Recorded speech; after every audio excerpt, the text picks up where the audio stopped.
Alors nous allons terminer avec la dernière table ronde de la matinée. J'espère qu'au niveau timing, nous sommes bons. C'est bien, Laurence? Très bien. Alors, pour cette dernière table ronde, nous avons malheureusement aussi un désistement sur l'opération de Tourmalet. M. Zouzaret ne pourra pas être là. Par contre, il a demandé à Maxime de se faire son porte-voix. Alors, non pas pour répondre aux questions, parce qu'il serait difficile d'être jugé parti, mais au moins pour présenter le projet. Donc, Maxime, vous allez nous présenter de très belles images, notamment, de cette opération assez particulière du télésiège de Tourmalet.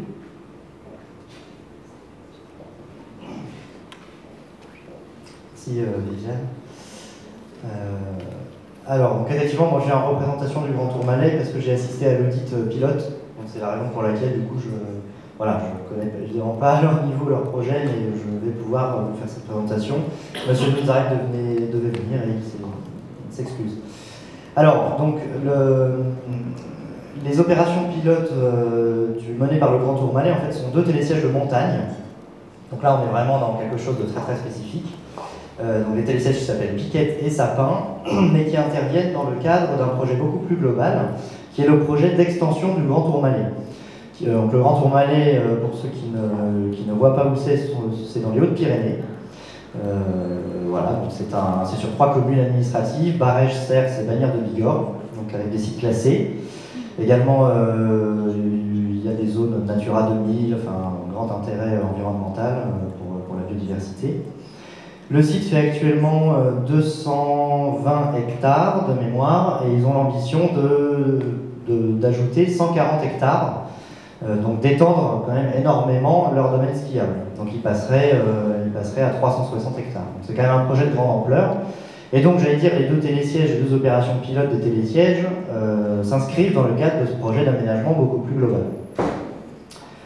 Voilà, donc au jour d'aujourd'hui, il y a 71 pistes et 31 remontées mécaniques. C'est 260, c'est pas 220, excusez-moi. Voilà, donc un grand projet d'extension du domaine skiable qui va les mener jusqu'à l'horizon 2023. Alors il faut savoir qu'on est un projet de montagne, donc soumis à la loi montagne. La loi montagne, il y a des procédures très spécifiques, on est vraiment sur des projets d'aménagement très spécifiques, et notamment régis par des procédures qui s'appellent les UTN, unités touristiques nouvelles, avec des programmes en fait, qui sont votés au fur et à mesure des années, au fur et à mesure des saisons. Donc, en fait, ils ont 13 programmes d'aménagement et d'infrastructure qui sont programmés et planifiés jusqu'en 2023. Et puis tous les ans, ils lancent des programmes successivement.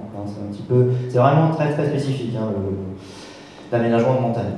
Et ce qui est intéressant de souligner sur cette opération, on va le voir tout à l'heure aussi avec le dépôt de bus d'Amiens, comme l'a dit la maîtrise d'ouvrage, qui est doublement certifié, qui est certifié HQE construction et en phase pilote HQE infrastructure sur le dépôt de bus.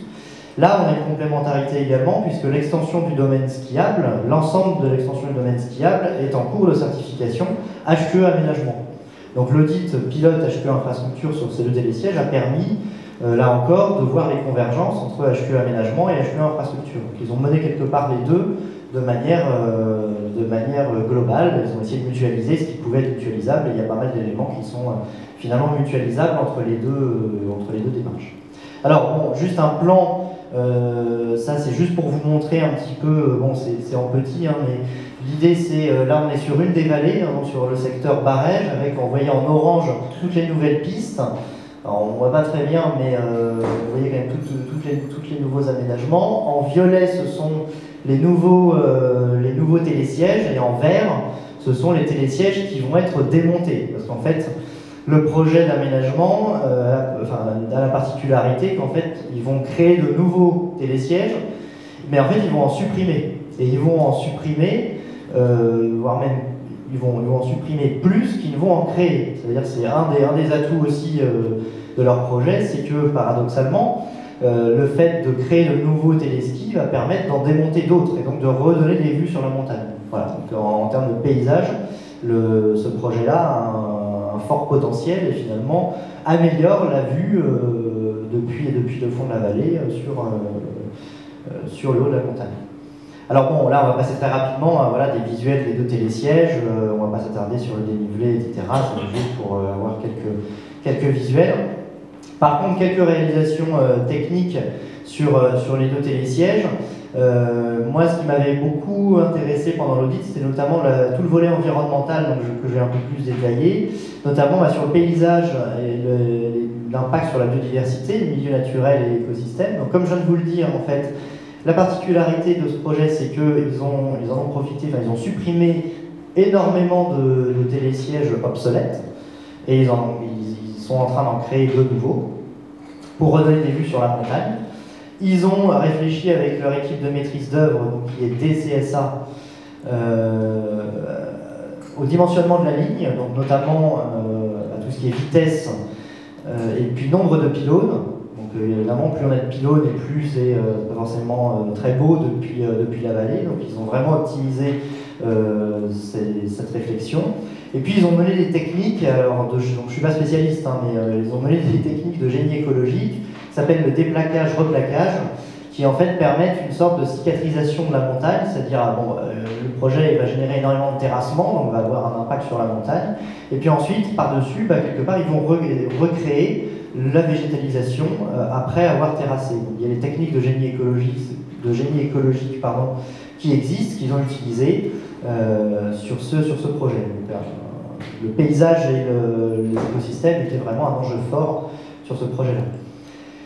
De la même manière, ils ont dimensionné les télésièges pour conserver tous les arbres intacts sur le passage de l'infrastructure, parce que classiquement, ce qui peut se passer, c'est qu'on fait un télésiège et puis même s'il y a des arbres, on coupe dedans. Donc là, pas du tout. Ils ont vraiment fait attention où est-ce qu'ils positionnaient les télésièges et les lignes pour ne pas du tout impacter les arbres.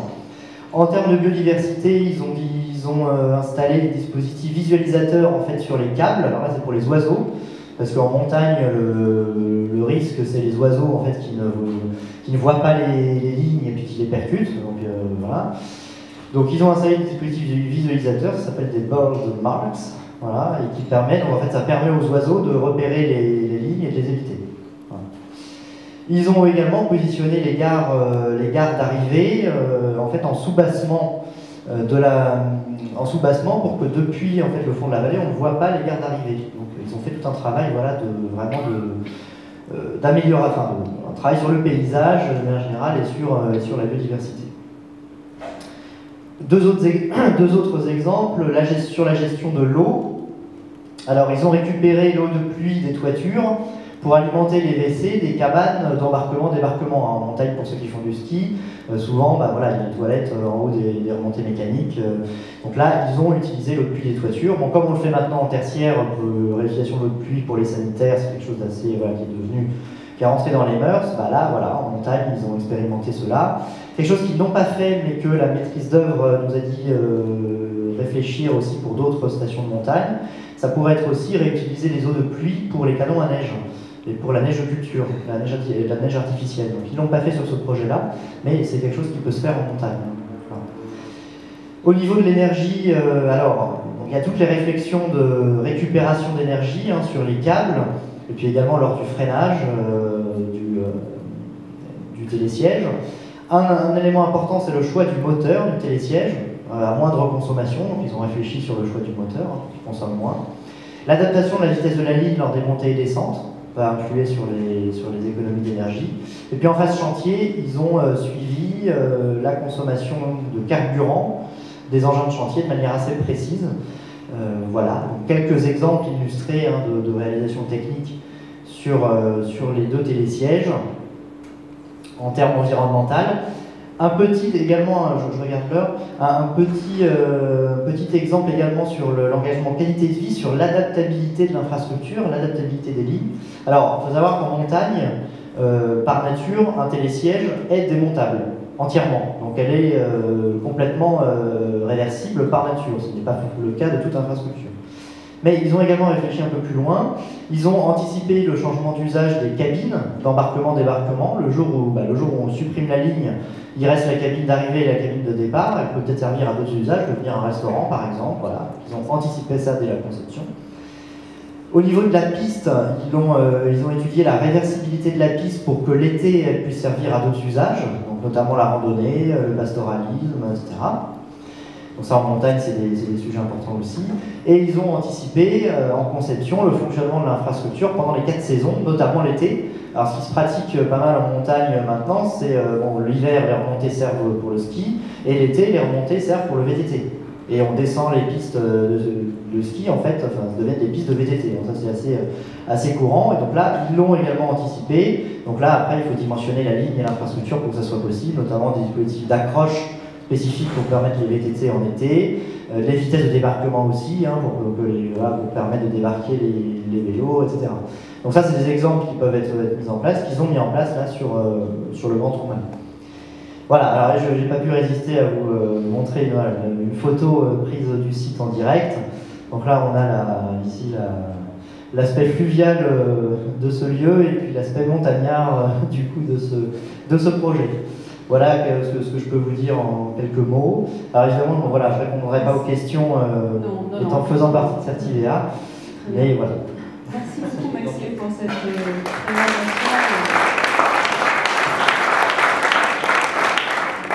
Très agréablement illustré.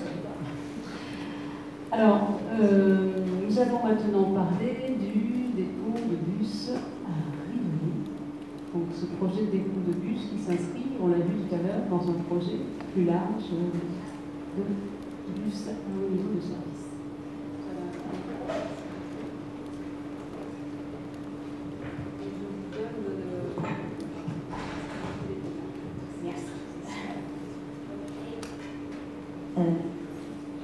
J'ai une présentation un peu plus sommaire.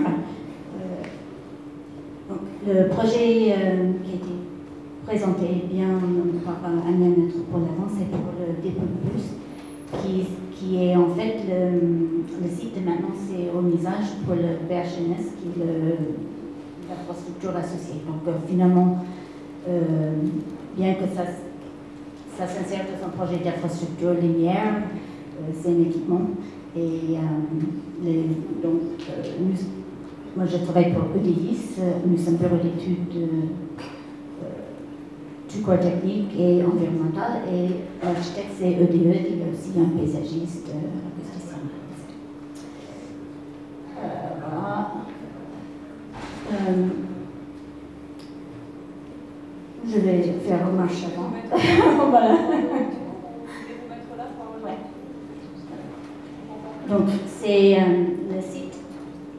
le site du dépôt de bus sur 6 hectares. Ça regroupe tout ce qu'il faut pour exploiter la ligne du BHNS et le réseau existant d'Amétis.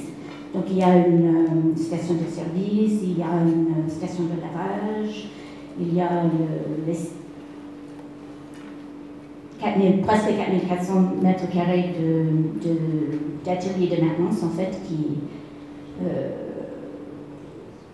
et puis il y a 500 mètres carrés de partie tertiaire, qui est la partie qui est certifiée HQR, donc qui s'insère dans la démarche générique, qui regroupe des bureaux, bases de vie des conducteurs et le poste de commandement.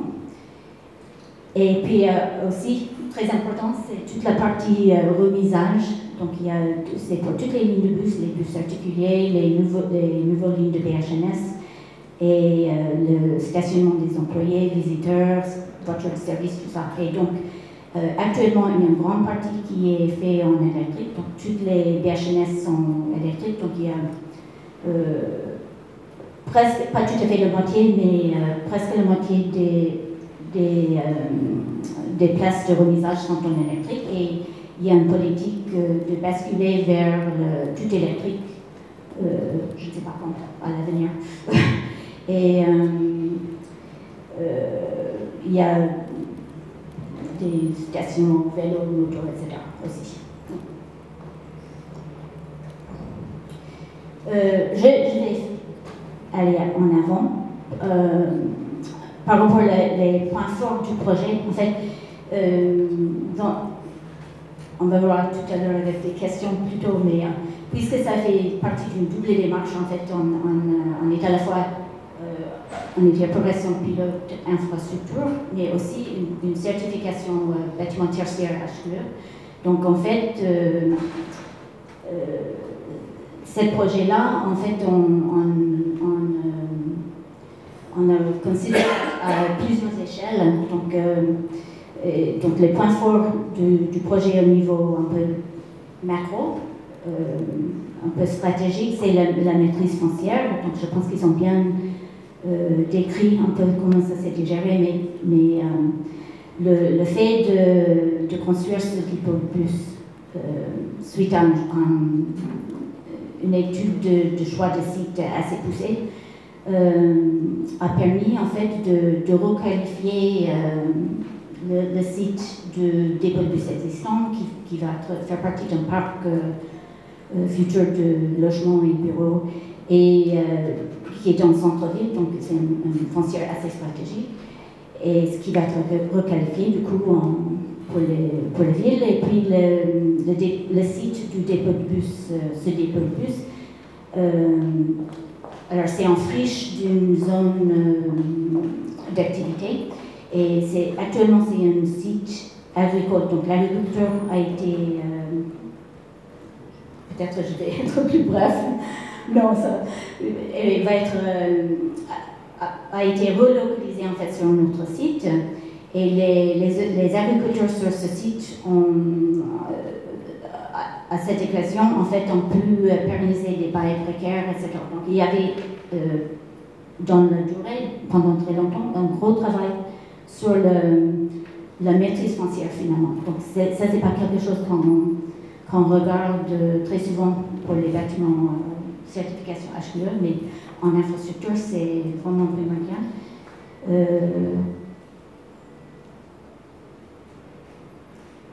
Par contre, plus dans le périmètre de la parcelle, donc pour les dépôts de bus, il y a toutes les terres végétales qui sont sorties, sont stockées à côté du site.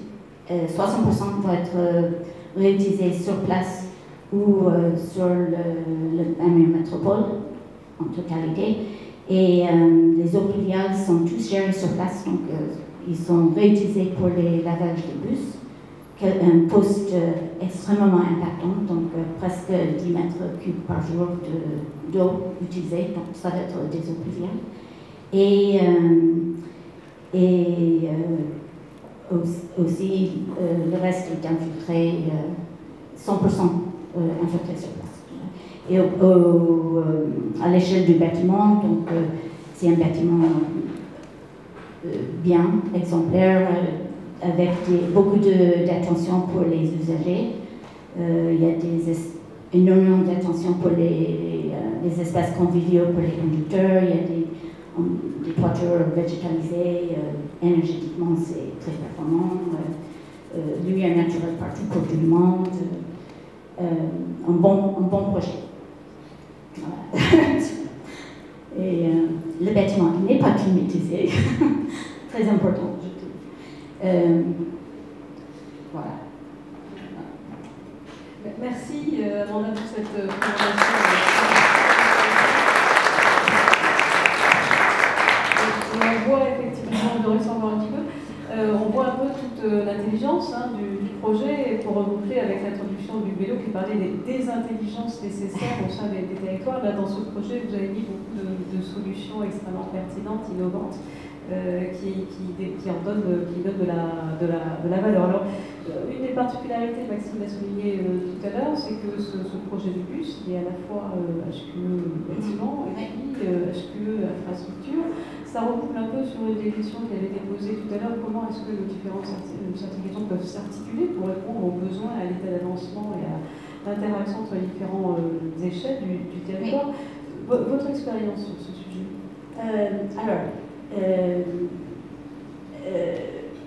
Nous, en fait, nous avons commencé peut-être un peu tardivement, je vais dire tout de suite, par rapport à la démarche, parce qu'effectivement, la démarche infrastructure, c'est quelque chose, c'est des échéances très longues et ça commence bien en avant au niveau pilotage et réflexion et étude de faisabilité, beaucoup de démarches. Et nous, en fait, on est intervenu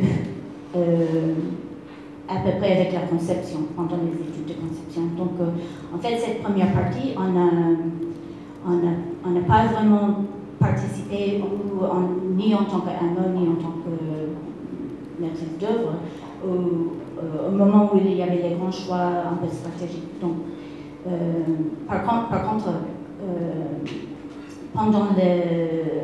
grâce à la démarche et puis par rapport à l'audit, etc., en fait, ça nous a permis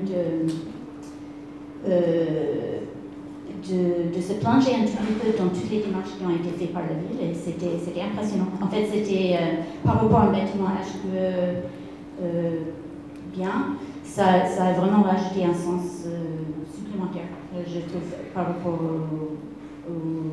à la stratégie de la ville. Et donc ça, c'est une chose. Et l'autre chose, c'est que le fait que le référentiel, en fait, en tout cas pour la partie pilote, c'était, bon, il y a des 17 thèmes qui étaient un peu différents pendant la phase pilote, mais sinon c'est une démarche à la carte. Donc en fait, c'était l'occasion de se poser des grandes questions de fond par rapport à qu'est-ce qui est développement durable. Et puis, une chose qui est sortie assez rapidement, c'était, puisque finalement c'est une certification HQE, en fait, aussi, et il y avait, nous avions besoin d'intégrer en fait des critères plus liés au bâtiment. Donc, l'infrastructure, c'est plus une vision un peu macro. Et puis le bâtiment, c'est plus en détail, c'est point par point, la performance, le confort, tous ces sujets-là. Donc, c'est ça, c'est comme ça. Donc, si vous aviez peut-être une recommandation à faire aux acteurs qui ont plusieurs projets comme ça à différentes échelles à lancer en certification, c'est d'être vigilant notamment sur la planification, les moments auxquels les projets sont lancés pour que toute la chaîne puisse en tirer le meilleur bénéfice. C'est ça. En fait, c'est pas grave. Hein, au contraire, ça nous a, je pense, oui, ça a validé, comme disait Claire Lebron avant, ça a vraiment validé le fait que les habitudes et les sujets importants ont été suivis, se regroupent en fait finalement avec mais sinon, je pense que c'est mieux si on commence bien en amont pour le client, les parties prenantes, tout le monde, pour suivre tout le processus. En tout cas, ce qui est important, c'est qu'il n'y a pas eu d'antagonisme entre les deux certifications et que non, ça s'est articulé plutôt harmonieux, c'est ce que vous imaginez. C'était compliqué, mais, mais c'était harmonieux, c'était très complémentaire. Ouais. Très bien. Merci beaucoup.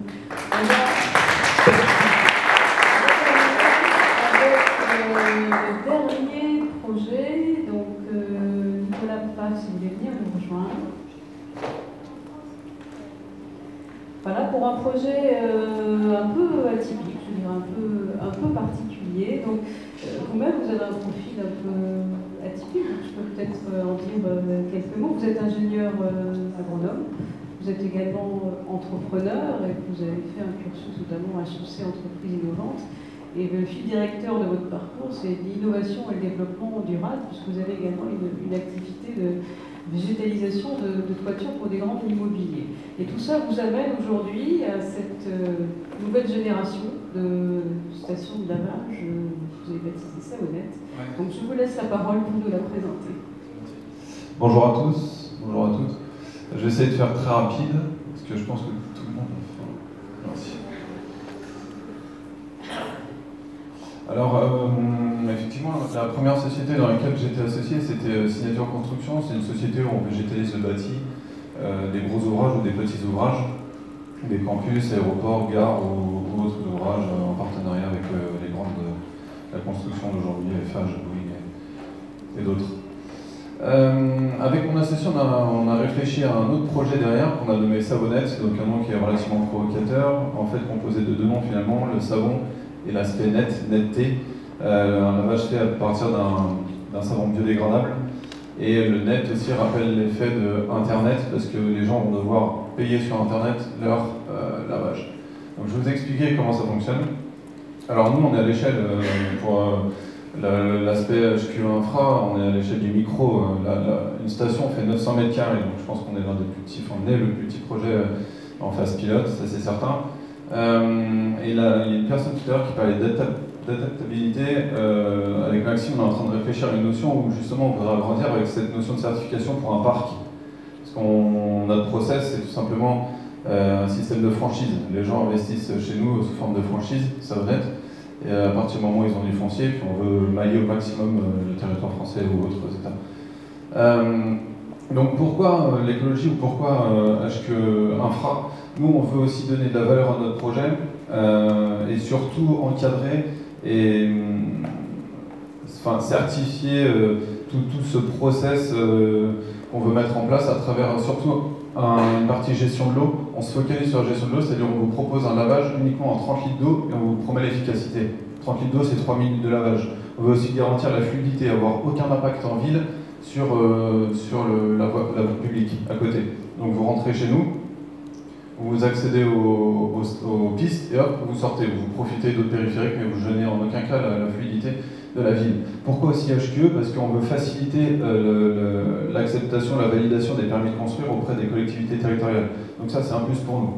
Et la Rolls des Rolls, c'est pourquoi HQE? C'est parce qu'en ce moment, il y a un gros